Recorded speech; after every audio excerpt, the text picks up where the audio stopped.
الحمدللہ رب العالمین والصلاة والسلام علی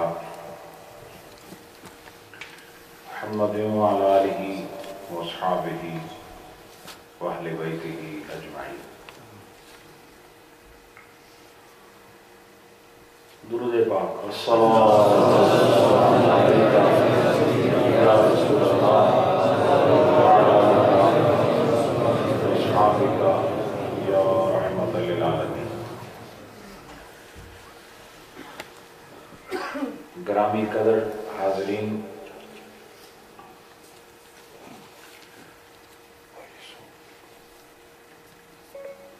آپ نے سنا کہ اس موجودہ موسم میں ہر جمعرات محفل میلاد کا انعقاد ہو رہا ہے۔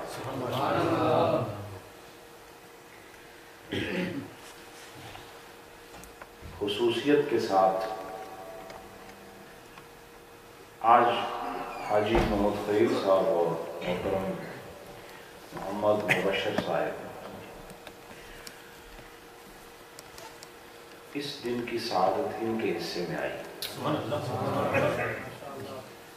میں یہ نہیں کہتا کہ انہوں نے محفل کرائی ہے، میں یہ کہتا ہوں کہ ان کے حصے میں آئی ہے۔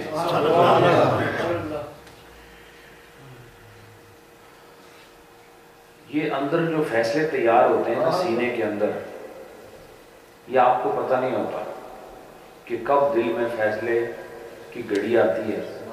اندر ہی اندر ایک نظام چلتا ہے اور وہ نظام آپ کو ایک فیصلے پہ مجبور کرتا ہے۔ وہ جو اندر نظام چلتا ہے وہ کون دیتا ہے؟ وہ جو اندر ہی اندر آپ ایک کام کرنے یا نہ کرنے کا فیصلہ کر لیتے ہیں، یہ اندر بات آئی کہاں سے؟ کہتے ہیں جی دل نے سوچا، دل میں کہاں سے آئی؟ کہتے دماغ نے سوچا، دماغ میں کہاں سے آئی؟ دماغ خود تیار کرتے ہیں؟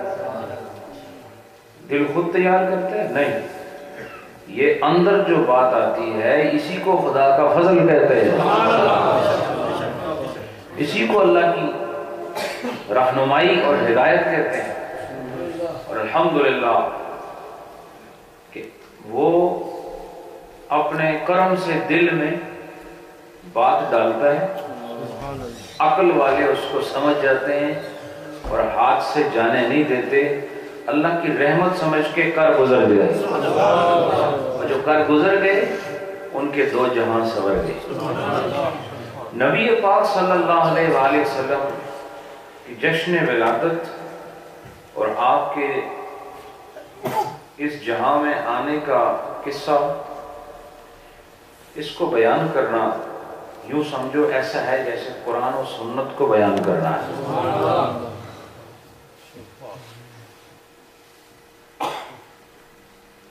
وہ کیسے؟ حضور کی ولادت کا ذکر عین قرآن و سنت کو بیان کرنا ہے، اور یہ کوئی مبالغہ آرائی نہیں ہے، اور نہ لفظوں کو سجانے کا بندوبست کیا جا رہا ہے، بلکہ ایک حقیقت سے پردہ اٹھایا جا رہا ہے۔ مجھے بتائیں آپ، نبی پاک صلی اللہ علیہ وآلہ وسلم کے گھر میں، وہ گھر جہاں حضرت آمنہ موجود تھی، وہاں نبی پاک صلی اللہ علیہ وسلم کا تشریف لانا، کیا یہ حدیث میں نہیں؟ بولو نا۔ حضرت عبداللہ کی پیشانی میں ایک نور کا چمکنا، یہ حدیث میں نہیں؟ پھر حضرت عبداللہ سے وہ نور حضرت آمنہ کے رحم اقدس میں منتقل ہونا، یہ حدیث میں نہیں؟ پھر حضرت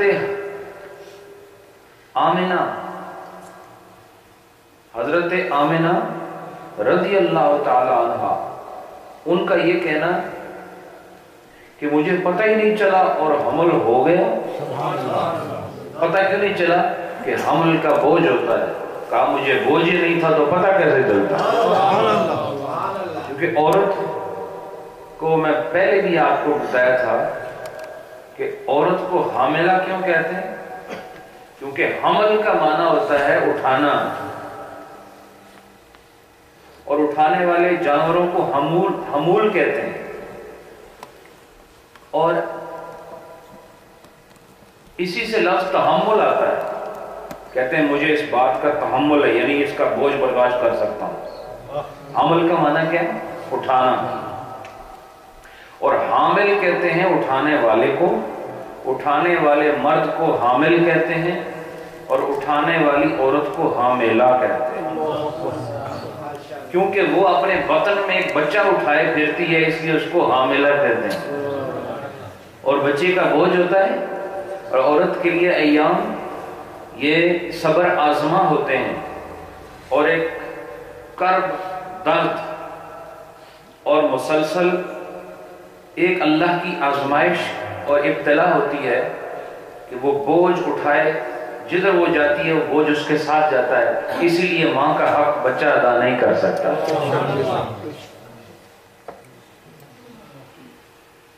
ہر وقت جو بوجھ اٹھا رکھا ہے، اس بوجھ اٹھانے کی وجہ سے اس کو حاملہ کہتے ہیں۔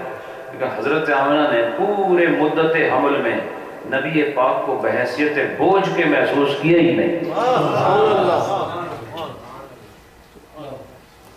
محسوس کیا۔ یہ ذکر حدیث میں ہے کہ نہیں؟ پھر نبی پاک تشریف لائے، حضرت آمنہ نے کہا میرے جسم سے ایک نور خارج ہوا، یہ حدیث میں ہے کہ نہیں؟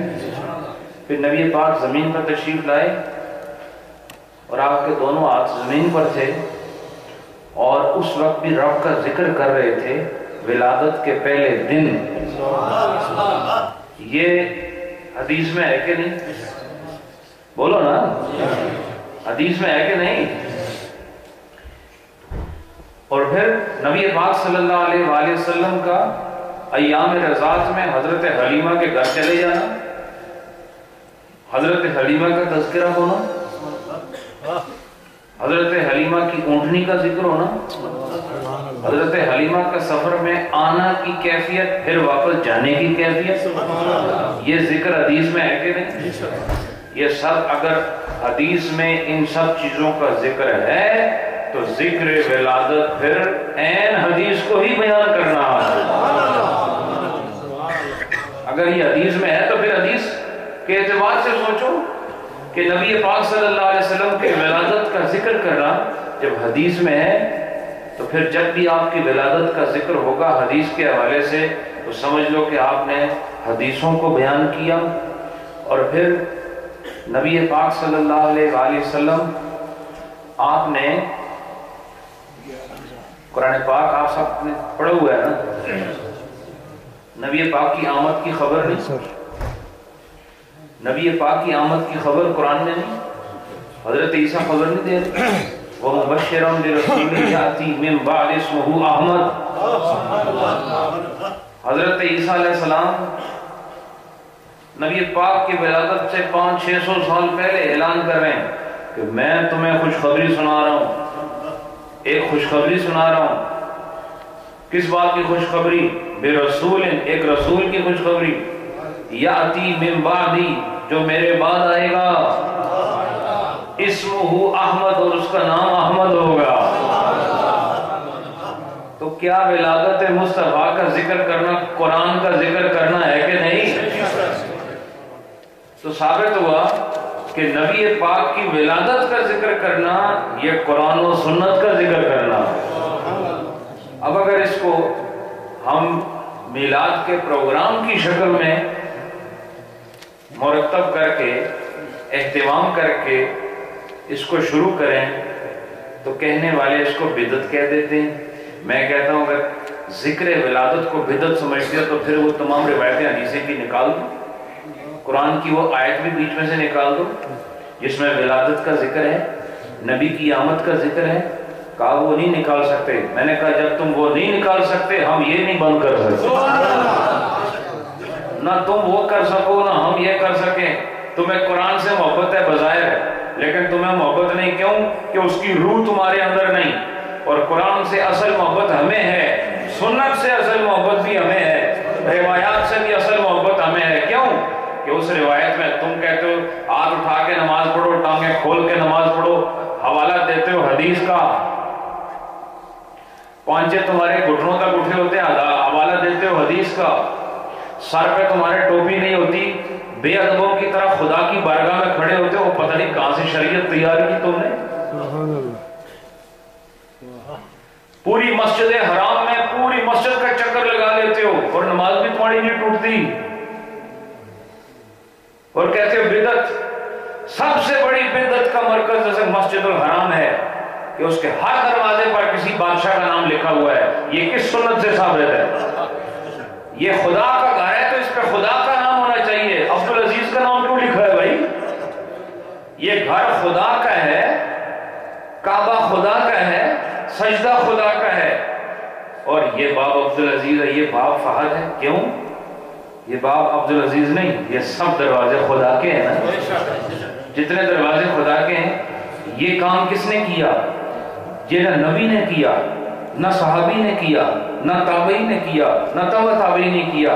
تم جو کرو وہ عین شریعت ہے، اور ہم جو کریں وہ شرک و بدعت ہے۔ اتنی فضول اور اتنے بیکار عقائد کے ہوتے ہوئے معمولات اہل سنت کو باطل کہنے والوں، نہ تمہیں قرآن کا پتہ نہ حدیث کا پتہ۔ ذکر ولادت جو ہم کرتے ہیں یہ قرآن و سنت میں مذکور ہے۔ یوں سمجھو جب ہم مصطفیٰ کی آمد کا ذکر کرتے ہیں قرآن و سنت ہمارے سامنے ہوتا ہے۔ اس لیے یہ یاد رکھیں، یہ سب فضولیات اور اپنی مرضی اور اپنی منشا کے مطابق دین کو ڈالنے والے اور اپنے ہاتھ میں خدا کا قانون لینے والے،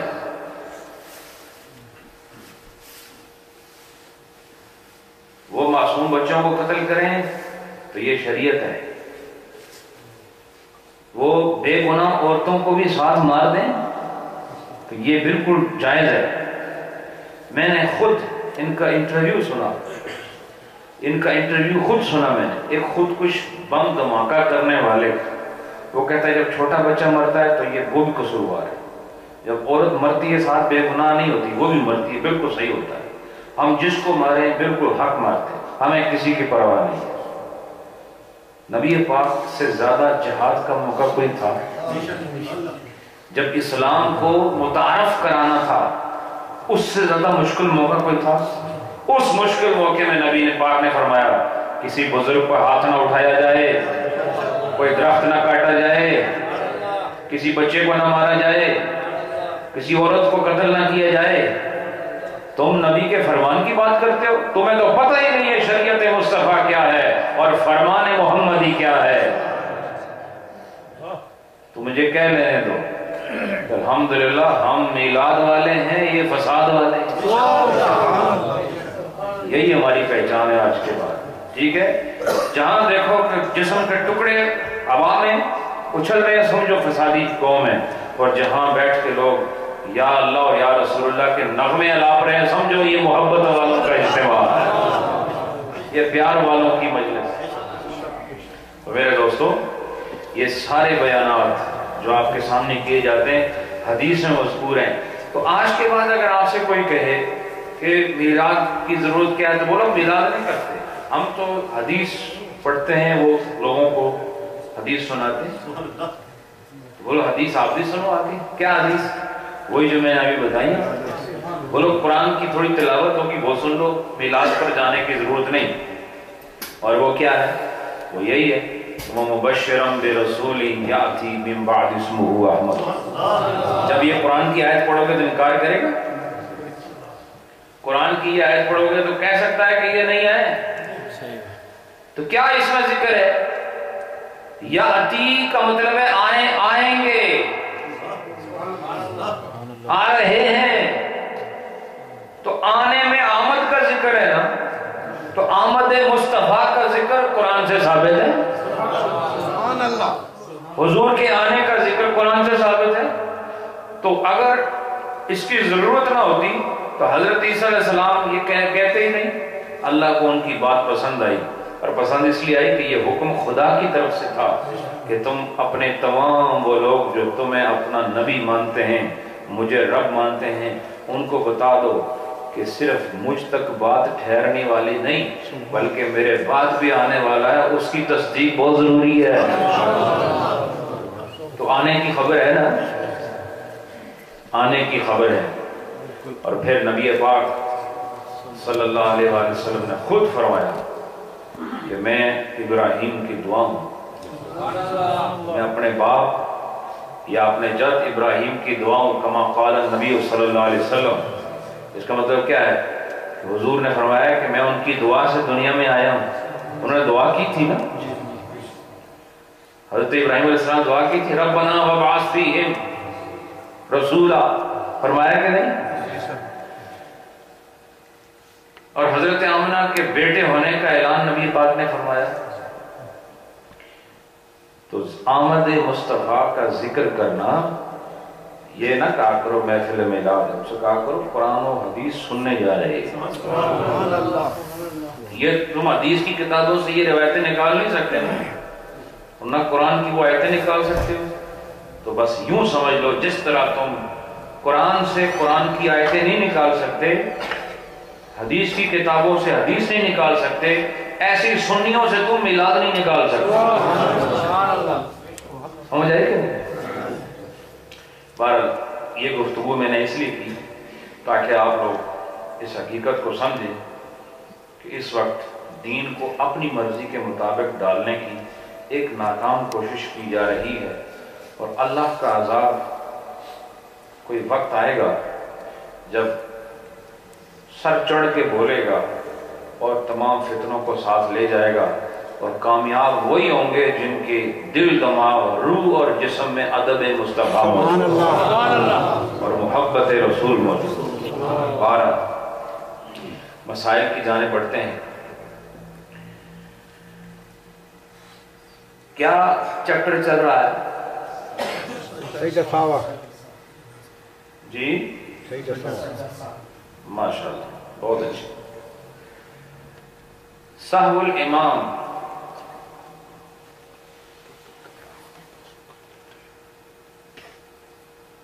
سہو الامام یوجب علیہ وعلی من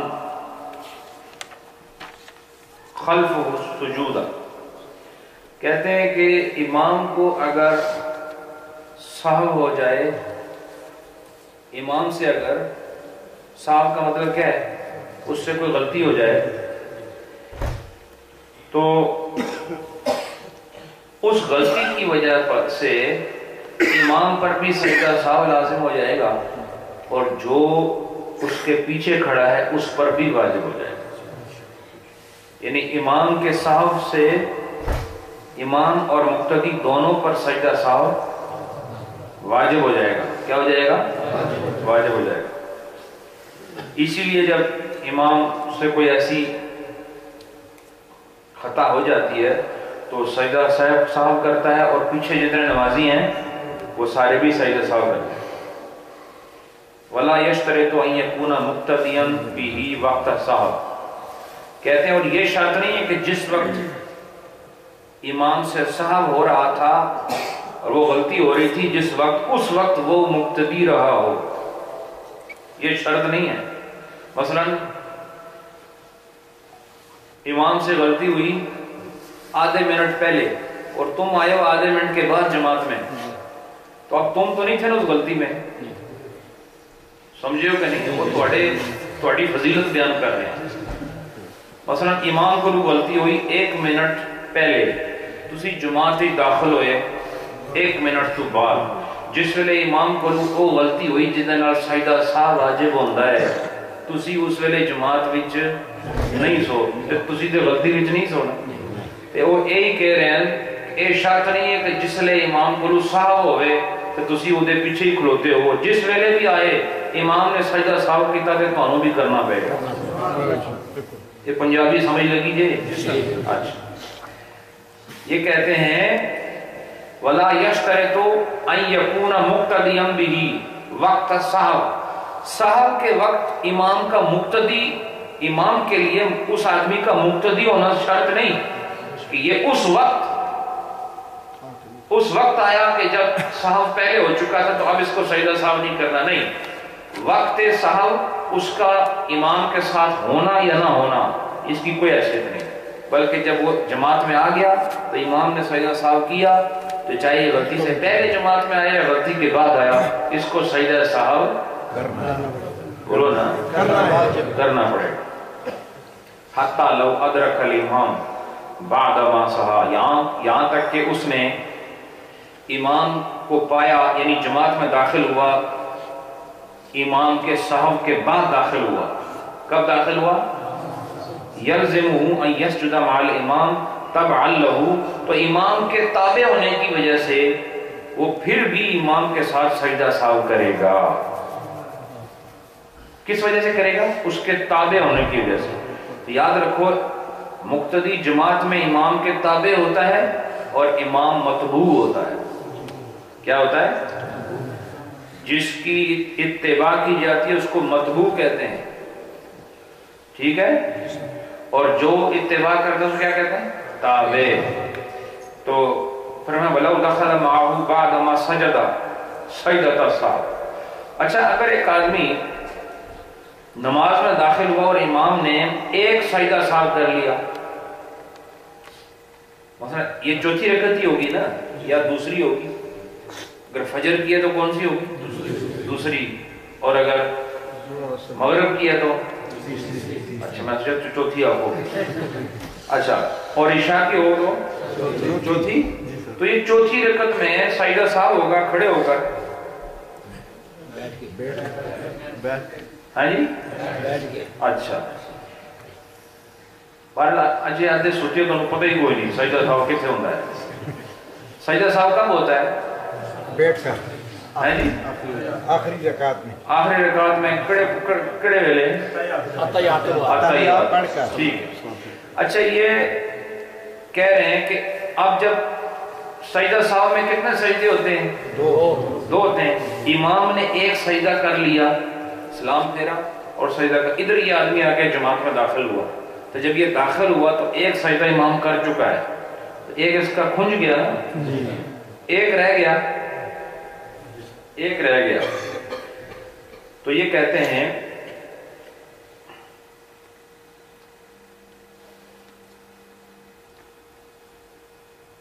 یتابعہ فی الثانیہ، کہ دوسرے سجدے میں یہ امام کی اتباع کرے گا۔ دوسرے سجدے میں امام کی اتباع کرے گا مطلب کیا ہے؟ اس کے ساتھ کرے گا۔ تو سجدہ سہو کتنے ہوئے اس کے؟ اس کا ایک، وہ امام کے کتنے ہوئے؟ دو۔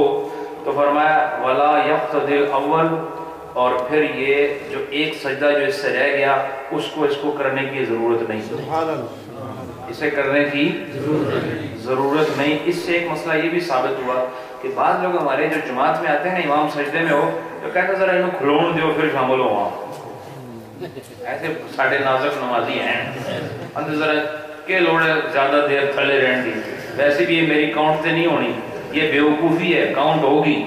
اگر تم پوری 4 رکعتیں پڑھو گے تو وہ تو 4 ہی ہوں گی، اور یہ اضافی ہوں گی۔ جو تم اکیلے ساری زندگی پڑھنا چاہو تو ایسی اضافی نماز نہیں پڑھ سکتے۔ ایک رکعت میں کتنے سجدے ہوتے ہیں؟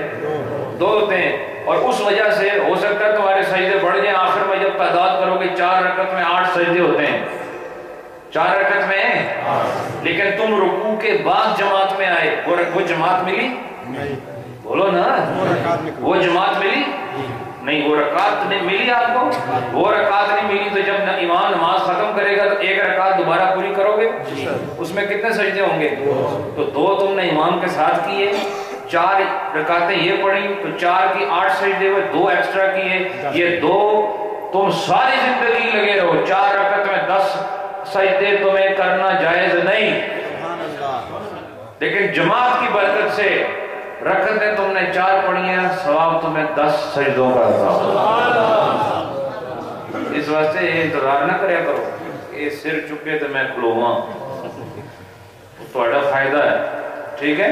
یہ باتیں بہت کام کی باتیں، جب جھکنے کے لیے آ ہی گئے ہو تو پھر انتظار کیا تھا؟ جب دیکھو کہ سجدے کا مقام آ گیا پھر انتظار کی ضرورت نہیں۔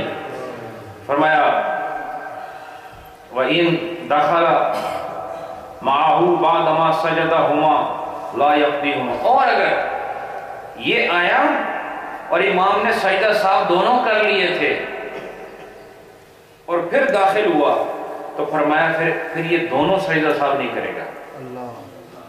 یعنی کیا کرے گا؟ یہ امام آئے، اس نے دیکھا امام صاحب سجدہ صاحب کر رہے ہیں اور دونوں سجدے کر لیے اور یہ اس کے بعد تکبیر پڑھ کے ساتھ بیٹھ گیا. اس نے عطیات وغیرہ اپنی مکمل کی، پھر امام نے اسلام پھرا، یہ کھڑا ہو گیا. اب آخر میں اس کو سجدہ صاحب کرنے کی ضرورت نہیں ہے. ماشاءاللہ. سہو المؤتم لا یوجب السجدہ ولو ترک الامام سجود السہو فلا سہو علی المأموم. کہتے ہیں کہ اگر مقتدی سے کوئی غلطی ہو جائے، کس سے؟ مقتدی سے کوئی صاحب ہو جائے تو اس کو پھر اس پر سجدہ صاحب لازم نہیں ہے. مقتدی ہے نا، جب مقتدی ہے تو پھر جماعت ہی ہے. تو جب مقتدی ہوگا تو پھر اگر اس سے کوئی ایسا قصور سرزد ہو جائے جس پر سجدہ صاحب ہوتا ہے تو پھر اس پر سجدہ صاحب نہیں ہے. اس کا مطلب جو آدمی کہے کہ میں کل ہی بہت ہوں، یہ بیوقوف ہے کہ نہیں؟ جماعت کے ساتھ جو رہتا ہے اس کے کئی گناہوں پہ پردے پڑ جاتے ہیں. اور جو کہ میں اکیلا ہی کافی ہوں تو یاد رکھو یہ تیری جہالت ہے، اکیلا صرف وہی کافی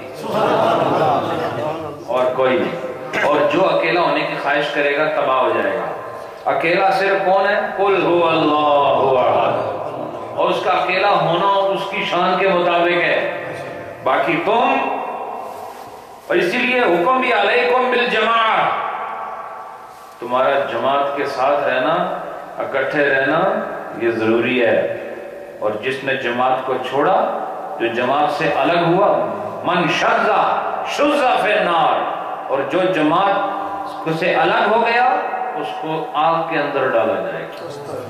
اس کا مطلب اپنی جماعت نہ چھوڑنا. جماعت سے مراد ہے نماز والی جماعت نہیں، جماعت تو مراد سنی ہونا. بولو الحمدللہ. تو اس جماعت کے ساتھ ہی رہنا، الگ نہ ہونا. پھر الگ ہو یا کدھر جیسی؟ شذ فی النار، ادھر جیسے جتنے صرف آگ ہی آگے.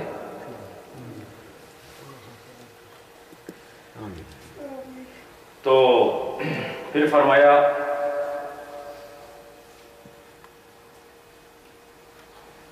اگر امام نے سجدہ صاحب چھوڑ دیا، اس پر سجدہ صاحب تھا اور اس نے سجدہ صاحب چھوڑ دیا، تو یہ ولو ترک الامام سجود صاحب فلا سہو علی المأموم، تو پھر مقتدی پر سجدہ صاحب لازم نہیں. سمجھ آئی کہ نہیں؟ پھر مقتدی پر مثلا ایسا نہیں کہ امام صاحب نے سجدہ صاحب کرنا تھا، آپ کو پتہ ہے پیچھے کہ سجدہ صاحب کرنا ہے، تو امام نے سجدہ صاحب نہیں کیا تو آپ اکیلے ہی سجدہ صاحب کر لیں، ایسے نہیں ہوگا. اگر امام سے رہ گیا تو تم سے بھی رہ گیا اور بعد میں وہ جو نماز ہے وہ دہرانی ہوگی. یعنی آپ جماعت کے ساتھ ہو، اکیلے کوئی فیض حاصل کرنا چاہو تو نہیں کر سکتے. فیض وہی ہوگا جو امام کو ملے گا وہ تمہیں ملے گا. امام کو ملتا ہے تو پھر مقتدیوں کو بھی ملتا ہے. اسی لیے فرمایا انما انا قاسم واللہ یعطی، کہ اللہ تعالیٰ عطا کرتا ہے اور میں تقسیم کرتا ہوں. تو جو رسول کو چھوڑ کے فیض حاصل کرنا چاہے، جب دین میں امام وہی ہیں، جب دنیا میں امام وہی ہیں اور حشر کے امام بھی وہی ہیں، تو ان کو چھوڑ کر تم فیض حاصل کرنا چاہو، نیرا مسلح کا امام اس کو چھوڑ کے اپنا سجدہ صاحب کرنا چاہو تو نہیں ہوتا. تو وہ جو سارے نبیوں کا امام ہے اسے چھوڑ کے تمہیں کیا ملنے والا؟ انہیں چھوڑے بغیر تمہیں کیا ملنے والا ہے؟ کچھ بھی نہیں ملنے والا. بہرحال آج یہ ٹیبل کوئی گڑبڑ کر رہا ہے. اس کی جو سطور ہیں بہت باریک ہیں، اور یہ جو اس کو کیا کہتے ہیں؟ ڈیوائیڈر بھی کہتے ہیں. اچھا نام بتایا تھا، پیمانہ ساتھی نے لایا تھا. کیا کہتے ہیں اس کو؟ بک مارک. ہاں اب ٹھیک ہے. تو یہ چونکہ نیچے آ جاتا ہے، نہیں یہ تو پھر لوگ پڑھیں گے. بس ٹھیک، ماشاء اللہ.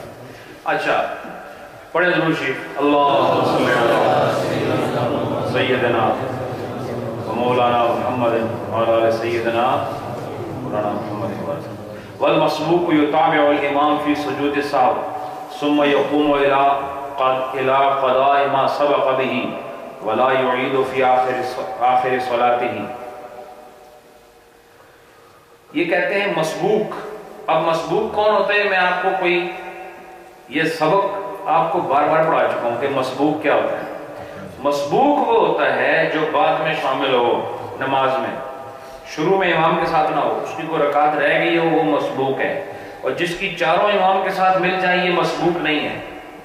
ٹھیک ہے، یہ کامل مقتدی ہے. مسبوق کون ہے؟ کہ امام نے نماز 1-2 رکعتیں پڑھ لی ہیں، 3 پڑھ لی ہیں یا 4 بھی پڑھ لی ہیں، تو یہ بعد میں آ کے شامل ہوا، تو اس کو کیا کہتے ہیں؟ یہ مقتدی ہے لیکن مسبوق ہے. کیا ہے؟ مسبوق ہے. تو کہتے ہیں کہ مسبوق جو ہے، مثلا آپ آئے، جماعت کھڑی ہے اور امام صاحب سے کوئی خطا ہوئی یا جیسے بھی ہوا، آپ آئے تو آپ سے پہلے کوئی رکعتیں پڑھی جا چکی تھی، کہا کہ یہ مسبوق امام کے ساتھ سجدہ سہو میں یہ امام کو فالو کرے گا، امام کے ساتھ یہ سجدہ سہو کرے گا. یہ نہیں سوچے گا کہ میں تو آیا ہوں 3 رکعتوں کے بعد. یہ کیا کرے گا؟ یہ سجدہ سہو امام کے ساتھ کرے گا. اور ثم یقوم، پھر یہ کھڑا ہو جائے گا الی قضاء ما سبق به، وہ قضا پڑھنے کے لیے جو اس سے رہ گئی. یعنی امام جب سجدہ صاحب کر کے بعد میں سلام پھیرے گا تو یہ کھڑا ہوگا نا، یہ کھڑے ہو کے پھر اپنی جو نماز رہ گئی تھی امام سے پہلے جو ہو گئی وہ پوری کرے گا. ولا یعید فی آخر صلاتہ، پھر جب یہ اپنی نماز ختم کر رہا ہوگا اس وقت دوبارہ سجدہ صاحب نہیں کرے گا، وہی سجدہ صاحب ہوگا جو امام کے ساتھ ہو گیا. مسئلہ سمجھ آیا کہ نہیں؟ مثلا آپ آئے، چلو آپ نہیں آئے، تسی آئے، تو تسی جیسے آئے تھے امام نے 2 پڑھ لیاں تو 2 رہ گئیاں، وہ جس نے 2 پڑھیاں امام نے آخری، تو امام نے آخری سجدہ سہو کیتا، تسی ہو مسبوق، کیونکہ تہاڈی 2 رہ گئیاں، جدی رہ جانا مسبوق ہوندا ہے. تسی آئے، تسی 2 رکعتاں پڑھیاں، 2 رکعتاں پڑھن تو بعد کیا ہویا؟ تساں دیکھا کہ امام نے سجدہ سہو کیتا، تسی بھی نال کرنا ہے. پھر امام نے سلام پھیرنا ہے نا اپنی نماز ختم کرنا سے، تو تسی بیٹھنا ہے یا کھلونا ہے؟ ماشاءاللہ تسی کھلو جانا ہے. تسی کھلو کے 2 رکعتاں پوریاں کرنیاں، 2 رکعتاں پوریاں کر کے پھر سجدہ سہو نہیں کرنا، وہ امام نال ہو گیا. ٹھیک ہے، بس یہ مسئلہ ہے. اس کے بعد واللاحق کو، اچھا یہ مقتدی کی ایک اور قسم ہے لاحق. ایک تو بتائیے نا مسبوق. لاحق کون ہوتا ہے؟ جس نے شروع تو امام کے ساتھ نماز کی. مسبوق کون ہے؟ جس نے امام کے ساتھ شروع نہیں کی. لاحق کون ہے؟ جس نے امام کے ساتھ شروع کی لیکن پھر درمیان میں کچھ ایسا واقعہ ہو گیا کہ اس کو درمیان سے جانا پڑا. مثال، اور وہ کیا ہے کہ اس کے ناک سے خون بہنا شروع ہو گیا. اب جب ناک سے خون بہے گا تو وضو رہے گا نہیں؟ میرا خیال ہے باقی اندر رہے گا. یہ بیٹھے دسو نا بھائی، تھوڑے ناک چ خون آنا شروع ہو جائے تو تھوڑا وضو رہے گا؟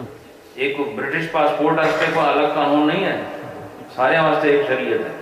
کیا اگر نماز میں کھڑے ہو، ناک سے خون بہنا شروع ہو گیا، منہ سے خون آنا شروع ہو گیا، یا کسی اور وجہ سے وضو ٹوٹ گیا، تو اب تم یہاں سے جاؤ گے، جماعت سے نکلو گے. جب نکلو گے تمہیں دیکھو یہ کوئی چیز لاحق ہوئی نا، تمہیں کوئی عارضہ لاحق ہوا ہے، تمہیں عارضہ لاحق ہوا، اسی عارضے کی وجہ سے اس مقتدی کو لاحق کہتے ہیں. کیا کہتے ہیں؟ تو لاحق گیا. حکم یہ ہے کہ اگر نماز کے اندر بے وضو ہو جاؤ تو پھر چلے جاؤ وضو خانے، جا کے وضو کرو. یہ پہلے بھی بتایا، 1000 دفعہ بتایا. تو جا کے وضو کر کے آؤ، پھر امام کے ساتھ شامل ہو جاؤ. درمیان میں بات چیت نہ کرو، تم نماز کے اندر ہی ہو. بات چیت نہ کرو، پھر آ کے شامل ہو جاؤ.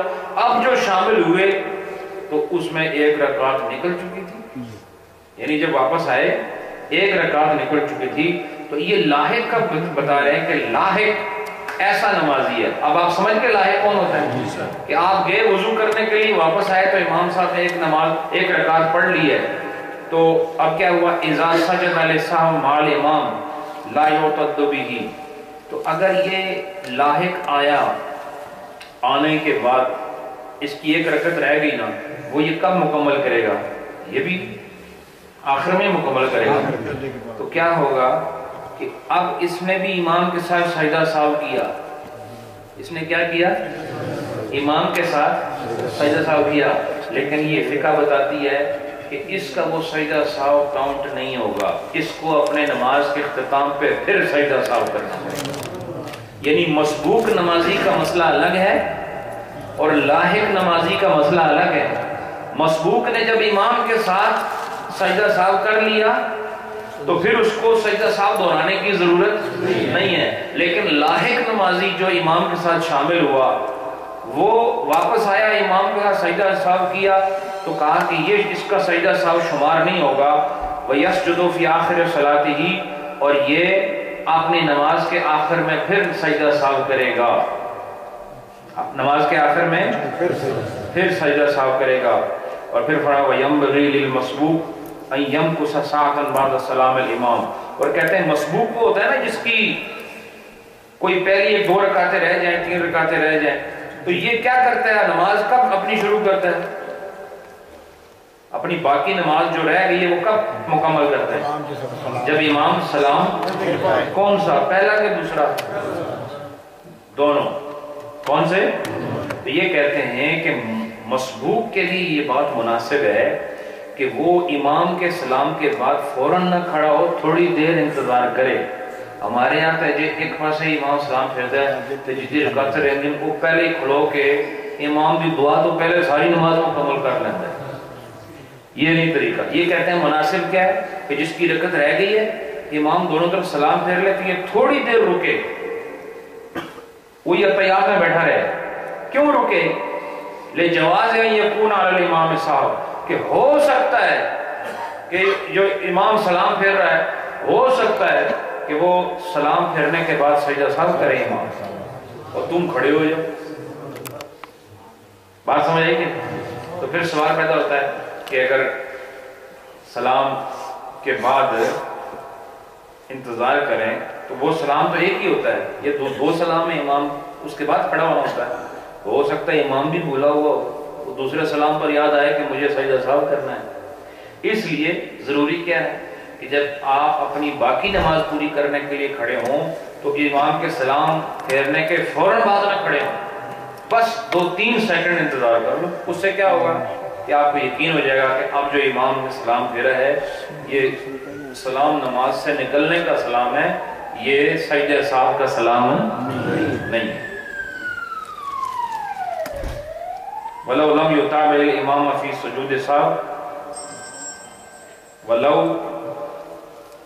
لَمْ يُتَابِعِ الْإِمَامَ فِي سُجُودِ السَّهْوِ وَقَامَ إِلَى قَضَاءِ لَا يَسْقُطُ عَنْهُ. یہ کہتے ہیں کہ اگر ہونا تو یہ چاہیے نا کہ وہ امام کے ساتھ سجدہ سہو کرے, جو مسبوق ہے اس کا حکم کیا ہے, امام کے ساتھ سجدہ سہو کرے. تو یہ کہتے ہیں اگر اس نے امام کے ساتھ سجدہ سہو نہیں کیا اور وہ کھڑا ہو گیا اور اپنی جو باقی نماز ہے وہ پوری کرنا شروع ہو گیا اور امام کے ساتھ اس نے سجدہ سہو نہیں کیا, لا یسقط عنہ, تو پھر وہ سجدہ سہو اس سے ساقط نہیں ہوں گے. ساقط کا مطلب یہ ہے کہ وہ سجدہ سہو ابھی بھی اس کے ذمہ باقی ہیں. وَيَسْجُدُ فِي آخِرِ صَلَاتِهِ, اور وہ کیا کرے گا کہ جب اپنی نماز کے آخر میں پہنچے گا وہ جو امام کے ساتھ چھوڑ دیے تھے وہ اپنی نماز کے آخر میں وہ سجدہ سہو کرے گا. مسئلہ سمجھ آیا؟ یعنی سجدہ سہو ہر حال میں کرنا ہے. وَلَوْ سَلَّمَ الْإِمَامُ فَقَامَ الْمَسْبُوقُ, اگر امام نے سلام پھیرا اور مسبوق جو ہے کھڑا ہو گیا, امام نے سلام پھیرا مسبوق کھڑا ہو گیا, ثُمَّ تَذَكَّرَ الْإِمَامُ, پھر امام کو یاد آیا, وہی بات جو میں نے پہلے بتائی تھی وہ مسئلہ ادھر آ گیا, کہ امام نے سلام پھیرا السلام علیکم رحمۃ اللہ، پھر پڑھا السلام علیکم رحمۃ اللہ، امام نے سوچا نماز مکمل ہو گئی، دوسرا سلام پھیرنے کے بعد امام کو یاد آیا کہ یا پہلا سلام پھیرنے کے بعد امام کو یاد آیا کہ میں تو سجدہ سہو کرنا تھا، اور مسبوق صاحب جو ہیں وہ کھکھلوتے ہوئے ہیں، اس نے انتظار نہیں کیا، وہی جو مسئلہ پہلے ہے، تو یہ کھڑا ہو گیا، ثم تذکر الامام، امام کو یاد آیا ان علیہ سہو کہ مجھ پر تو سجدہ سہو تھا، فسجد له قبل ان يقيد المسبوق الركعه بسجدة، تو پھر کیا ہوا، تو اس آدمی پر سجدہ سہو کرنا لازم ہے جو کھڑا ہو گیا ہے، بشرطے کہ اس نے جو رکعت جس کے لیے وہ کھڑا ہوا ہے نا اس کے سجدہ نہیں کیا۔ بات سمجھے کہ نہیں؟ مثلا آپ کھڑے ہو کے کیا کرتے ہو؟ سورہ فاتحہ پڑھتے ہو نا، پھر کوئی سورت پڑھو گے، پھر رکوع میں جاؤ گے، رکوع کے بعد سمیع اللہ لمن حمدہ، پھر سجدے میں جاؤ گے نا، تو کہہ رہے ہیں سجدے میں جانے سے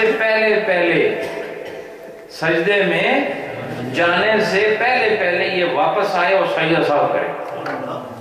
اگر سجدہ سہو اس نے نہیں کیا نا، امام نے کیا، تو یہ پہلے ہی کھڑا ہو گیا، امام کو یاد آیا کس وقت؟ سلام کے وقت کہ مجھے سجدہ سہو کرنا تھا، اور مقتدی نے سلام، جب امام نے سلام کا السلام علیکم ورحمۃ اللہ، یہ کھڑا ہو گیا اپنی نماز پوری کرنے، اب امام نے سجدہ سہو کی، اس کو نظر آ رہا ہے نا کہ امام کیا کر رہا ہے، تو کہا کہ اگر یہ جو کھڑا ہوا ہے نا یہ اگر اس رکعت کے سجدے تک نہیں پہنچا، اس رکعت کے سجدے تک نہیں پہنچا تو یہ واپس آ جائے اور سجدہ سہو کر کے پھر کھڑا اور واپس وہ نماز پڑھے۔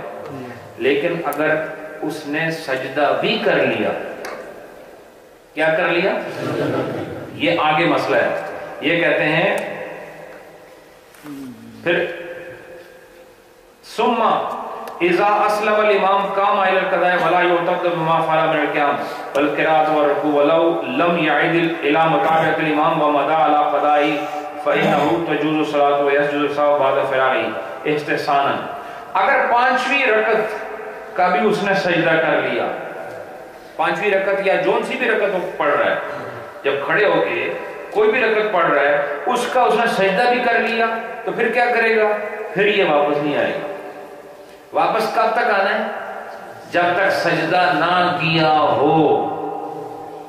سجدہ کر لیا ہو تو اب یہ ٹرانسفر ہو گیا دوسری طرف، اس سے پہلے یہ کر سکتا ہے۔